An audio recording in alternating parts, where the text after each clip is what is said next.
Hello दोस्तों, आज हम लेकर आए हैं कोशिका। ठीक है, जो एग्जाम के लिए बहुत ही महत्वपूर्ण होने वाला है। ठीक है, और एक बात बता दूं, कोशिका चैप्टर एक ऐसा चैप्टर है कि यहाँ से आपको 2-3 नंबर क्वेश्चन फिक्स है। ठीक है, हो सकता है 4 भी क्वेश्चन पूछ सकता है, 2-3-4 से क्वेश्चन पूछा जाता है। ठीक है, कोई भी एग्ज़ाम में। ठीक है, और ये एक ऐसा टॉपिक है और बहुत ही वीवीआई टॉपिक है। ठीक है, आपको ये टॉपिक कोई भी एग्ज़ाम के लिए पढ़ना ज़रूरी पड़ता है। ठीक है, और बहुत ही महत्वपूर्ण टॉपिक है कोशिका। ठीक है, एक और बात बता दूं, इसमें आपको हम 10 क्वेश्चन लेकर आए हैं। ठीक है, एमसीक्यू लाए हैं, जो इसमें क्या है कि 10 एमसीक्यू के ही माध्यम से आपको हम कोशिका चैप्टर ख़त्म कर देंगे। ठीक है, आपको फुल सॉल्यूशन और अच्छा से डिस्कशन कराएंगे हम। ठीक है, इतना भरोसा रखिए। ठीक है, और ये वीडियो में आप लास्ट तक बने रहें, ताकि तब आपको समझ में आएगा। अब आधा अधूरा देखेंगे तो आपको समझ में नहीं आएगा ना, तो इसीलिए आपको पूरा देखना है। और ये यहाँ से आपको कहें ना 2-3-4 नंबर क्वेश्चन फिक्स है यहाँ से, और बहुत ही महत्वपूर्ण टॉपिक है। ठीक है, चलिए क्वेश्चन। पहला स्टेटमेंट है, कोशिका सजीवों की रचनात्मक एवं क्रियात्मक इकाई है। ठीक है, दूसरा स्टेटमेंट है, कोशिका के अभाव में सजीव के शरीर का निर्माण संभव नहीं है। मतलब बोल रहे हैं कि कोशिका के अभाव में सजीवों का शरीर का निर्माण संभव नहीं है। तो अगर हम बात करें कोशिका चक्र की बात करें, अगर हम कोशिका की बात करें तो कोशिका किनका बना होता है, तो जीव द्रव का बना होता है। किनका बना होता है, तो जीव द्रव का बना होता है।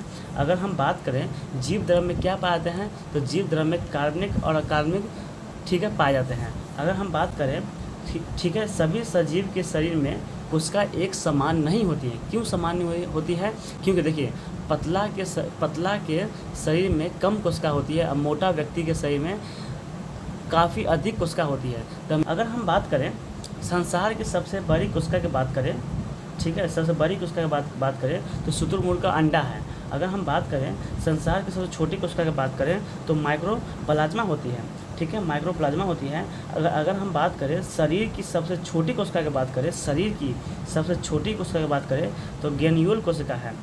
ठीक है, ग्रेन्यूल कोशिका कहाँ पाई जाती है, तो मस्तिष्क में पाया जाता है। अगर सिलिब्रम के मस्तिष्क में पाया जाता है। अगर हम बात करें मानव शरीर की सबसे लंबी कोशिका की बात करें तो न्यूरॉन होती है, वो भी मस्तिष्क में पाई जाती है, तो वो भी तंत्रिका तंत्र में पाई जाती है। अगर हम बात करें मानव शरीर की सबसे बड़ी कोशिका की बात करें, जिसे हम क्या कहते हैं, तो अंडाणु कहते हैं। क्या बोलते हैं, तो अंडाणु कहते हैं। अगर बात करें हम, ठीक है, अगर हम बात करें अमीबा तथा WBC में का सेल जो होती है, अमीबा तथा WBC का जो सेल होती है, वो कोशिका होती है, वो निश्चित नहीं होती है।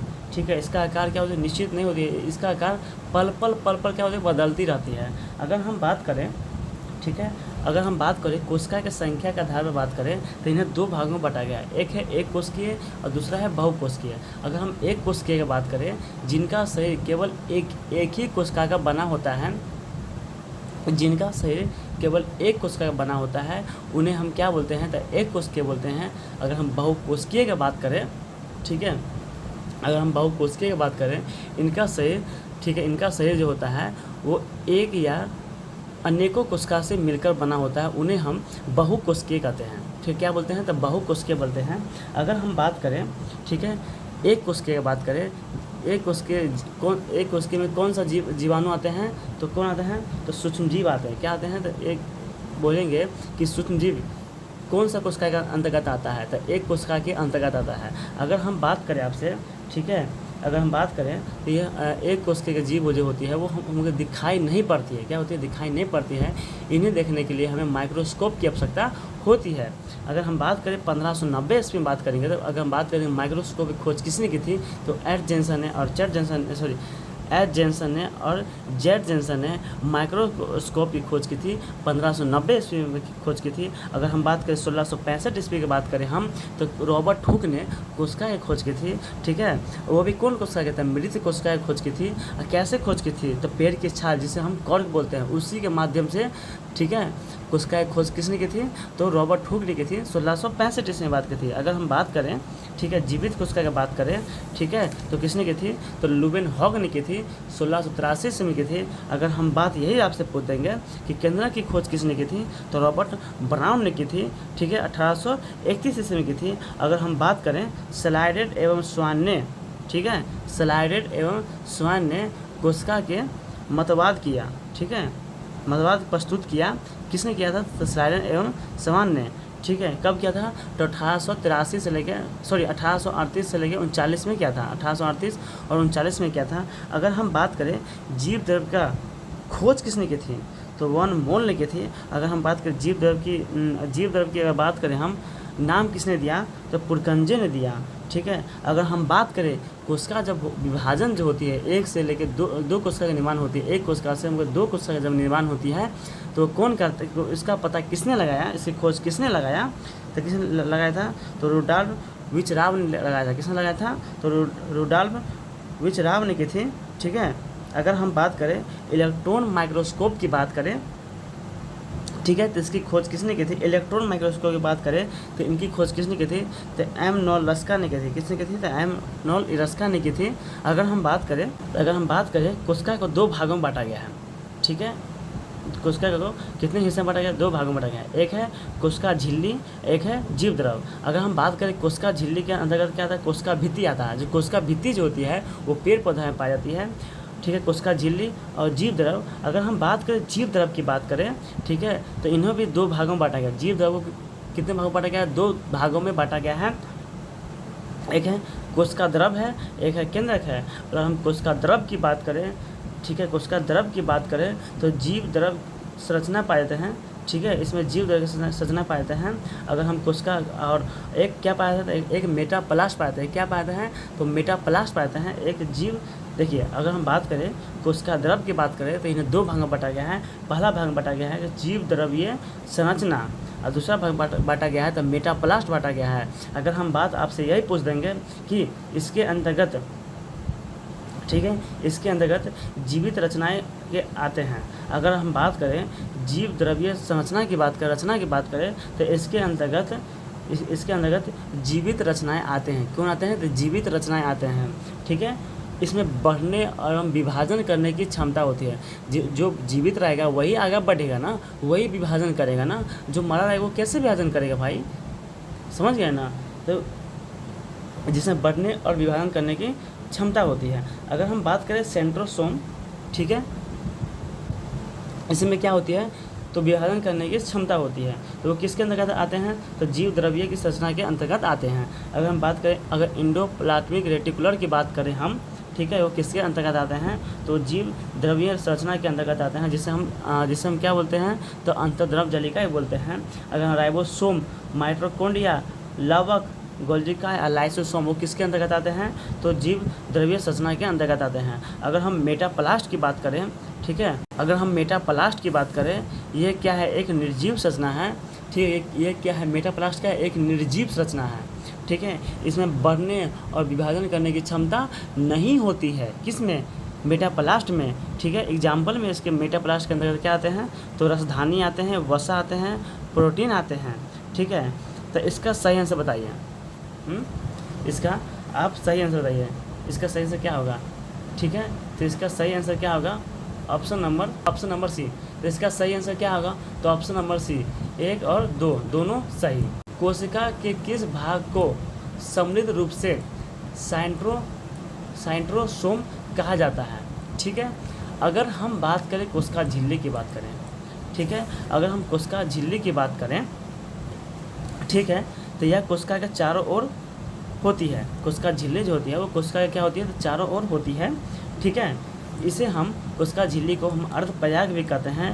यह लिपिड और प्रोटीन की बनी होती है। कोशिका झिल्ली की अगर हम बात करें तो किन की बनी होती है? तो यह लिपिड तथा प्रोटीन की बनी होती है। अगर हम बात करें कोशिका झिल्ली के कार्य क्या है, इसका कार्य की बात करेंगे, इसका कार्य क्या है? तो इसका कार्य है, ठीक है, इसका कार्य की बात करें तो यह कोशिका को निश्चित आकृति देता है। यह क्या करता है? तो कोशिका को निश्चित आकृति देता है, ठीक है। कोई दिक्कत? नो दिक्कत। यह भीतरी संरचना को बाहरी आघातों से बचाती है। कोशिका क्या होती है? तो अगर कोई बाहरी आक्रमण करेगा तो वो क्या करेगी? तो कोशिका झिल्ली क्या करेगी? वो बचाएगी, उन लोगों से बचाती है, ठीक है, कि वो अंदर नहीं घुसने देती है। उसका काम क्या है? कोशिका झिल्ली काम करता है, ठीक है। अगर हम बात करें कोशिका को अंदर तथा बाहर जाने की, ठीक है, को नियंत्रण कौन करता है? तो केंद्रक झिल्ली करता है, ठीक है, सॉरी, कोशिका झिल्ली कर रहे हैं। कोई भी कोशिकांग को बाहर जाना या अंदर आना, ठीक है, कोई भी कोशिका को अंदर जाना बाहर जाना, ये इसका काम कौन करता है? तो कोशिका झिल्ली करता है। कौन करता है? तो कोशिका झिल्ली क्या करता है? इसको नियंत्रण करता है। इसको क्या करता है? तो नियंत्रण करता है। अगर हम बात करें, ठीक है, कोशिका झिल्ली जो होती है वो क्या करती है? तो सीलिया, फेजिला और उत्पाद का निर्माण करती है।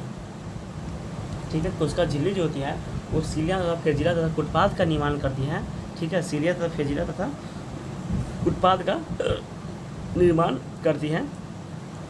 अगर बात करें हम, कोशिका में परासरण और विषम की क्रिया क्या होती है? तो संपन्न होती है। कोशिका में होती है वो परासरण तथा विषम की क्रिया क्या होती है? तो संपन्न होती है। ठीक है, कोशिका में परासरण तथा विषम की क्रिया क्या होती है? तो संपन्न होती है। ठीक है, कोई दिक्कत? नो दिक्कत। ठीक है, अगर हम बात करें कोशिका झिल्ली पढ़ लिए। अगर हम कोशिका भित्ति की बात करें, ठीक है, तो कोशिका भित्ति जो होती है वो सिर्फ किसमें पाई जाती है? तो पेड़ पौधा में पाई जाती है। ठीक है, तो कोशिका भित्ति जो होती है वो पेड़ पौधा और कवक दोनों में पाई जाती है। कोशिका भित्ति जो होती है वो किनका बनी होती है? तो सेलोज तथा हेमोसेलोज की बनी होती है। सेलोज तथा हेमोसेलोज की बनी होती है।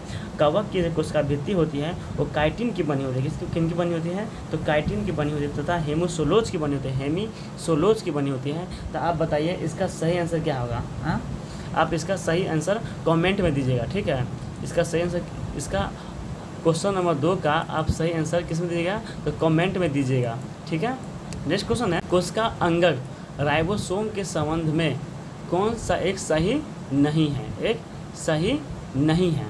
ठीक है, अगर हम बात करें राइबोसोम की बात करें, ठीक है, अगर हम राइबोसोम की अगर बात करें तो यह सबसे छोटी कोशिका अंग है। ठीक है, यह कोशिका द्रव में पाए जाते हैं। ठीक है, यह क्या होती है? तो कोशिका द्रव में पाए जाते हैं और वो भी कोशिका द्रव में एक गुच्छे के समान पाए जाते हैं, जिसे हम पोली राइबोसोम कहते हैं और जिसे हम पोलीसोम कहते हैं। जैसे क्या बोलते हैं? तो पोली राइबोसोम कहते हैं, पोलीसोम कहते हैं। अगर हम बात करें, यह प्रोटीन तथा आरएनए का बना होती है। राइबोसोम जो बात करें हम, तो यह प्रोटीन तथा आरएनए की बनी होती है। प्रोटीन जो होती है वो राइबोसोम जो होती है वो प्रोटीन तथा आरएनए की बनी होती है। अगर हम बात करें राइबोसोम की बात करें तो इन्हें 2 भागों में बांटा गया है। 70S राइबोसोम और एक 80S राइबोसोम होता है। ठीक है, 70S की बात करें तो 30 और 50 भाग में बांटा जाता है। 70S राइबोसोम जो होती है वो भी 2 भागों में बांटा जाता है। एक है 30, एक है 50। 80S राइबोसोम जो होती है वो 40 और 60 में बढ़ जाती है। अगर हम बात करें, ठीक है, अगर बात करें हम राइबोसोम की खोज पादप कोशिका में किसने लगाई थी? तो रॉबिन्स तथा ब्राउन ने पता लगाई थी पादप में। अगर हम यही पूछ देंगे आपसे कि जंतु में किसने लगाई थी, तो किसने लगाई थी? G.A. पैलेट ने लिखा था। ठीक है, G.E. पैलेट ने खोज की थी। अगर हम बात करें इसका नामकरण किसने किया था? तो रॉबर्ट ने किया था। ठीक है, अगर हम बात करें राइबोसोम का, ठीक है, कार्य क्या है? इसका काज क्या है? कार्य क्या है? तो यह प्रोटीन का संश्लेषण करता है। राइबोसोम जो होती है वो क्या करती है? तो प्रोटीन का संश्लेषण करती है। अगर हम आपसे यही पूछ देंगे, ठीक है, इसे प्रोटीन का फैक्ट्री पे कहते हैं। क्यों? क्योंकि ये क्या करती है पता है? प्रोटीन का संश्लेषण करती है। ठीक है, क्या करती है? तो वो क्या करती है? तो प्रोटीन का संश्लेषण करती है। ठीक है, क्या करती है? तो प्रोटीन का संश्लेषण करती है। इसका सही आंसर आप बताइए। क्वेश्चन नंबर 3 का इसका सही आंसर क्या होगा? राइबोसोम 2 प्रकार के होते हैं, 70S और 80S होते हैं। हाँ, 70S और 80S होते हैं। ऑप्शन नंबर बी बोल रहे हैं कि 70S राइबोसोम प्रोकैरियोटिक में होते हैं। यस, इसके 2 सब यूनिट 30 और 50 होते हैं। हाँ, आप बोले ना 30 और 50 में बढ़ जाते हैं। अगर हम बात करें, ठीक है, अगर हम बात करें तो 80S राइबोसोम यूकैरियोटिक होते हैं तथा इसके भी 2 सब यूनिट है, 40S तथा 60S होते हैं। ठीक है, अगर हम आपसे ये पूछ देंगे, ऑप्शन डी क्या बोलते हैं? राइबोसोम प्रोटीन तथा लिपिड की बनी होती है। ये गलत है। ये क्या है? ये क्या है? गलत है। ये क्या है? गलत है। ये क्या है? तो गलत है।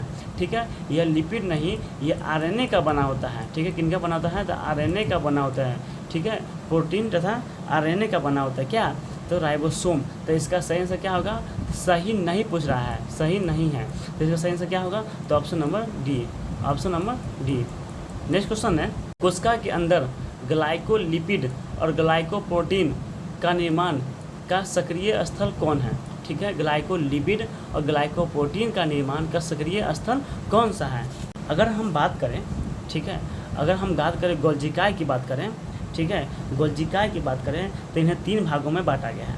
ठीक है, एक है सिस्टर्नी, एक है ट्यूबुलस वेसिकल्स, एक है बड़ी राजधानी, ठीक है। अगर हम बात करें, ठीक है, गोल्जिकाय की खोज किसने की थी, तो डाल्टन एवं वेसिकल्स ने की थी, ठीक है। अगर हम बात करें, ठीक है, सॉरी नामकरण दिया था, ठीक है, इसे खोज किसने की थी, सॉरी इसकी खोज की बात करें हम, जैसे खोज किसने की थी तो कैमिली गोल्जी ने की थी, ठीक है, कैमिली गोल्जी ने की थी। नामकरण की बात करें तो डाल्टन ने किया था, नामकरण किसने किया था, तो डाल्टन ने किया था, ठीक है, डाल्टन ने किया था।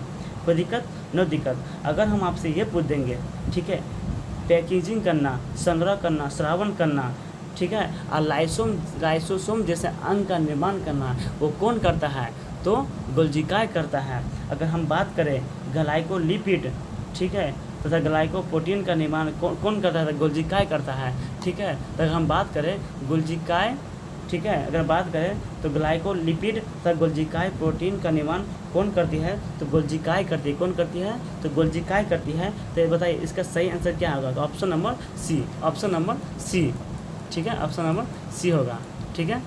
नेक्स्ट क्वेश्चन है, मैं कौन सी कोशिकीय संरचना कोशिकीय परिवहन तंत्र का निर्माण करती है तथा केंद्रक से कोशिका द्रव में अनुवांशिक पदार्थ को ले जाने का पथ बनाती है, ठीक है। अगर हम बात करें अंतर्द्रव जलिका की बात करें, ठीक है, यही क्या करती है, एक स्थान से दूसरे स्थान ले जाती है परिवहन के माध्यम से, ठीक है। कोई भी पदार्थ को, ठीक है, अनुवांशिक पदार्थ को, ठीक है, वो कौन ले जाती है, एक स्थान से दूसरे स्थान, ठीक है। गाड़ी से कौन ले जाती है, तो कौन ले जाती है बताइएगा, तो अंतर्द्रव जलिका ले जाती है। अगर हम बात करें अंतर्द्रव जलिका की बात करेंगे तो यह लिपिड प्रोटीन की बनी होती है, लिपोप्रोटीन की बनी होती है। अगर हम बात करें, इन्हें दो भागों में बांटा गया है। कितने भागों में बांटा गया है, दो भागों में बांटा गया है। एक है चिकनी, एक है खुरदरी, ठीक है, चिकनी और खुरदरी, ठीक है। अगर हम बात करें इसे इसे कोशिका का कंकाल तंत्र भी कहते हैं। किनको बोलते हैं, तो अंतर्द्रव जलिका के बोलते हैं, ठीक है। कोशिका का कंकाल तंत्र किनको बोलते हैं, तो अंतर्द्रव जलिका के बोलते हैं, ठीक है, अंतर्द्रव जलिका के बोलते हैं, ठीक है। इसकी खोज किसने की थी, ठीक है, अंतर्द्रव जलिका की खोज किसने की थी, तो पोर्टर, क्लाउडे तथा फुलम ने की थी, ठीक है। अगर हम बात करें इसका कार्य क्या है, इसका कार्य की बात हम करें, ठीक है, इसका कार्य की बात करें तो यह कोशिका का परिवहन करती है। ये क्या बोले, हम आप पहले क्या बोले कि यह क्या करते हैं, तो कोशिका का परिवहन करती है, ठीक है। और कोशिका का परिवहन अंतर्द्रव जलिका के द्वारा होती है, ठीक है। कोशिका के परिवहन की बात करें तो अंतर्द्रव जलिका के द्वारा होती है, ठीक है। कोशिका के परिवहन की बात करें तो वो अंतर्द्रव जलिका के द्वारा होती है। अगर हम बात करें, ठीक है, अगर हम बात करें चिकनी की बात करें, चिकनी अंतर्द्रव जलिका की बात करें तो ये वसा तथा कोलेस्ट्रॉल संश्लेषण में भाग लेती है। चिकनी जो होती है ये वसा तथा कोलेस्ट्रॉल संश्लेषण में क्या करती है, तो भाग लेती है, ठीक है। कोई दिक्कत न दिक्कत, ठीक है, भाग लेती है। और खुरदरी जो होती है यह प्रोटीन संश्लेषण में भाग लेती है। क्या करती है, तो प्रोटीन संश्लेषण में भाग लेती हैं, ठीक है। कोई दिक्कत न दिक्कत, ठीक है।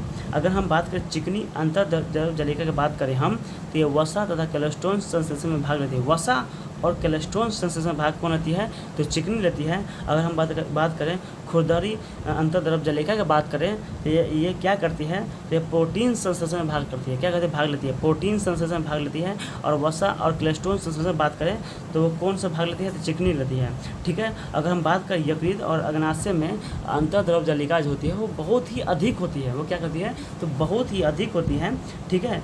और हम बात करें कि यकृत में जो विषैले पदार्थ होती है उसे नष्ट कौन कर देता है, तो चिकनी, ठीक है, चिकनी अंतर्द्रव जलिका नष्ट कर देती है, ठीक है। तो बताइए इसका सही आंसर क्या होती है, परिवहन वाला काम कौन करती है, तो अंतर्द्रव जलिका। तो इसका सही आंसर क्या होगा, ऑप्शन नंबर डी, ठीक है, ऑप्शन नंबर डी इसका सही आंसर होगा। नेक्स्ट क्वेश्चन, कोशिका सिद्धांत के अनुसार कोशिका विभाजन में मुख्य सीडकर्ता की भूमिका कौन निभाती है। अगर हम बात करें कोशिका विभाजन काम कौन करता है, बताइए। कोशिका विभाजन का कार्य कौन करता है, तो केंद्र करता है। वो तो सब जानता है, जानता कि नहीं, केंद्र करता है। कौन करता है, तो केंद्र करता है। अगर हम बात करें जीवित कोशिका की बात करें तो जीवित कोशिका में कहीं केंद्रक पाए जाते हैं, कहीं केंद्रक नहीं पाए जाते हैं, ठीक है। और कहीं कहीं केंद्रक एक या दो से अधिक केंद्रक पाए जाते हैं, ठीक है। अगर हम बात करें केंद्र की खोज किसने की थी, तो 1800 अगर हम बात करें केंद्र की खोज की बात करें तो 1831 ईस्वी में रॉबर्ट ब्राउन ने इसकी खोज की थी, ठीक है। रॉबर्ट ब्राउन ने खोज की थी। इसे कोशिका का मस्तिष्क भी कहते हैं। किसको, तो केंद्रक बोलते हैं, ठीक है। यह कोशिका विभाजन का कार्य करती है, क्या करती है, तो कोशिका विभाजन का कार्य करती है, ठीक है। कोशिका विभाजन का काम कौन करती है, तो केंद्रक करती है, ठीक है। तो अब इसका सही आंसर बताइए क्या होगा, तो ऑप्शन नंबर बी केंद्रक, ठीक है। नेक्स्ट क्वेश्चन है, निम्नलिखित कथनों पर विचार कीजिए, निम्नलिखित कथनों पर विचार कीजिए। ऐसी कोशिका जिसमें केंद्रक झिल्ली नहीं होती है एवं वास्तविक में केंद्रक नहीं होता है उसे प्रोकैरियोट कहते हैं। हाँ, प्रोकैरियोट कहते हैं। वैसी कोशिका जिसमें केंद्रक पूर्ण रूप से विकसित तथा झिल्ली घिरा होता है उसे यूकैरियोट कहते हैं। हाँ, अगर हम बात करें यूकैरियोटिक और प्रोकैरियोटिक की बात करें, अगर हम बात करें विकसित कोशिका की बात करें तो ये क्या होते हैं, तो यूकैरियोटिक होती है, ठीक है। और जो विकसित नहीं होती है उसे प्रोकैरियोटिक कोशिका कहते हैं। कोई दिक्कत, नो दिक्कत, ठीक है। अगर हम बात करें जो कम विकसित होती है ना उसे प्रोकैरियोटिक होती है, जो अधिक विकसित होती है वो यूकैरियोटिक होती है। अगर हम बात करें प्रोकैरियोटिक की बात करें, ठीक है, प्रोकैरियोटिक और यूकैरियोटिक का अंतर समझिए, प्रोकैरियोटिक और यूकैरियोटिक में अंतर समझिए, ठीक है। अगर हम बात करें प्रोकैरियोटिक की बात करें, इसमें केंद्रक पाया जाता है। हाँ, केंद्रक क्या होता है, तो केंद्रक प्रोकैरियोटिक में केंद्रक नहीं पाता है, ठीक है। प्रोकैरियोटिक में केंद्रक नहीं पाता है लेकिन यूकैरियोटिक में केंद्रक पाया जाता है। अगर हम बात करें, ठीक है, गोल्जिकाई, ठीक है, गोल्जिकाई हो गया, क्लोरोप्लास्ट हो गया, माइटोकॉन्ड्रिया हो गया या कोई भी चीज़ हो गया, उसका कोई भी अंगक मान लीजिए, ठीक है, तो प्रोकैरियोटिक में नहीं पाया जाता है लेकिन यूकैरियोटिक में पाया जाता है। अगर हम बात करें गुणसूत्र की बात करें, ठीक है, अगर हम गुणसूत्र की बात करें, ठीक है, तो इसमें नहीं पाया जाता है, ठीक है। प्रोकैरियोटिक में गुणसूत्र नहीं पाया जाता है लेकिन यूकैरियोटिक में गुणसूत्र पाया जाता है, ठीक है। अगर हम बात करें, ठीक है, अगर हम बात करें तो 17 एस राइबोसोम, ठीक है, पाया जाता है किस में, तो प्रोकैरियोटिक में मात्र 17 एस राइबोसोम पाता है और 80 एस राइबोसोम किसमें पाता है, तो यूकैरियोटिक में पाया जाता है, ठीक है। अगर बात करें डीएनए में, ठीक है, गुणसूत्र पाया जाता है, प्रोकैरियोटिक में नहीं पाया जाता है लेकिन यूकैरियोटिक में पाया जाता है गुणसूत्र, ठीक है। अगर हम बात करें डीएनए में हिस्टोन प्रोटीन नहीं पाया जाता है लेकिन यूकैरियोटिक में क्या होती है, तो पाया जाता है। अगर हम बात करें इसका सही आंसर क्या होगा, तो ऑप्शन नंबर सी, ठीक है, इसका सही आंसर क्या होगा, option number C. Next question है, निम्नलिखित में कौन सा को तुरंत परिस्थिति के कोशिका अंग अपने आकृति अनुसार बदलता रहता है। देखिए, जो हमेशा बदलता है ना, पता है कौन बदलता है, तो लड़की बदलती है हमेशा, ठीक है, ऐसा बात नहीं है, ठीक है। कौन बदलता है, तो माइटोकॉन्ड्रिया बदलता है। क्या बदलता है, कौन बदलता है, तो माइटोकॉन्ड्रिया बदलता है। अगर हम बात करें माइटोकॉन्ड्रिया की बात करें, ठीक है, इसका आकार होती है वो हमेशा क्या होती है, परिवर्तन होती है। इसका आकार क्या होता है, पल पल बदलती रहती है, वो क्या करती है, एक पल पल बदलती रहती है, ठीक है। माइटोकॉन्ड्रिया की बात करें, ये दोहरी झिल्ली की बनी होती है। ये किसकी बनी होती है, तो दोहरी झिल्ली की बनी होती है। इसकी खोज किसने की थी, तो अल्टमान ने की थी। इसकी खोज किसने की थी, तो अल्टमान ने की थी, ठीक है, अल्टमान ने की थी। कोई दिक्कत, नो दिक्कत, ठीक है। अगर हम बात करें श्वसन की प्रक्रिया किस में होती है, श्वसन की प्रक्रिया किस में होती है, तो माइटोकॉन्ड्रिया में होती है, ठीक है। श्वसन के दौरान ही, ठीक है, एटीपी जमा होती है। क्या होती है, एटीपी जमा होती है और एटीपी जमा रहने के कारण माइटोकॉन्ड्रिया क्या करती है, तो ऊर्जा ग्रह क्या करते हैं, तो स्टोर करके रखते हैं। तो इसीलिए क्या होता है, इसे ऊर्जा गृह भी कहते हैं, ठीक है। एटीपी जमा रहने के कारण माइटोकॉन्ड्रिया में ऊर्जा ग्रह क्या होते हैं, जमा होती है, इसीलिए क्या बोलते हैं, तो इसे ऊर्जा ग्रह भी कहते हैं, ठीक है, जिसे हम पावर हाउस कहते हैं, ठीक है। अगर हम बात करें माइटोकॉन्ड्रिया की बात करें, ठीक है, इसके भीतरी दीवार को क्या बोलते हैं, तो क्रिस्टी कहते हैं। इसके भीतरी दीवार को क्या बोलते हैं, तो क्रिस्टी बोलते हैं, ठीक है। अगर हम लवक की बात करें, ठीक है, अगर हम बात करें लवक की बात करें, लवक की बात छोड़िए, तो बताइए इससे सही से क्या होगा, जो पल पल बदलती रहती है, तो कौन बदलती है, तो माइटोकॉन्ड्रिया बदलती रहती है। इसका सही से क्या, ऑप्शन नंबर